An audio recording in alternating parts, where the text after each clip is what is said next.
kasi for 6 years magkahiwalay kami ng lugar, nasa Dubai ako, nasa Qatar siya. Kailangan ko po na may maanakan siya sa Qatar. Salamat sa community kasi tinulungan nila akong makita yung grasya, yung biyaya nung naging problema namin ngayon. 2 taon, maraming confidence, maraming words and abuse. We are very loyal to the tribal. But then, nung bisperas ng Pasko, kala ko maayos na lahat, pero may nagpapalian na naman ng infidelity. So sabi ko sa sarili ko, ayoko. Ako naman tinawagan yung pari namin. Hindi ko na naman natanggap yung sinabi niya na magpasalamat ka kasi may community, may sakramento ng matrimonyo, yun ang panghawakan mo. Ngayon, hindi ko alam, maybe hindi ko nga po alam na feast of the family ngayon. Hindi ko kami magkasama na asawa ko ilang araw na.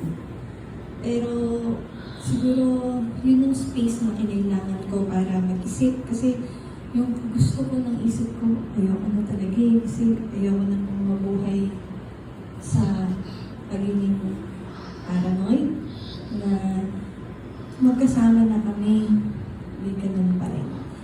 Pero hindi ko po alam yung mensahe ngayon ng misa nito sa buhay ko. Kung anong gusto niyang gawin sa buhay, anong gusto niyang gawin ko. Napakahirap. Gusto ko pong ipagpasalamat kasi buhay pa yung asawa ko. Pwede ko pang patawarin ng maraming beses. Pero nilisip ko yung sarili ko ngayon, ano mo po yung mabaliw, nakaisip. Kaya po, yun ang nagpapasalamat ko sa Diyos ngayon kasi hindi ko masabi sa nanay ko, sa tatay ko, para kami magkasama. Siguro ito yung binigay ng Diyos para maging channel of release ko ngayon. Na sana po, bago matapos yung misa, makita ko po yung gusto niyang message for me. Napanghawakan ba? O bitaw na ako? Kasi napapagod.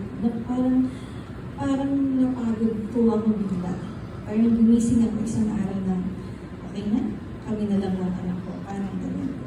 Pero alam kong may mensahe ang Diyos sa akin ngayon na magpakatatag, maging courageous lalo na harapin to. And I am praying po na tonight, as I pray, kanina, I'm praying for my husband. Sana makita din po niya yung mga hindi magandang bagay effect dun sa pamilya namin. So yun po, nagpapasalamat ako sa inyo, binagad mo kami, and I'm thanking God because He brought me here.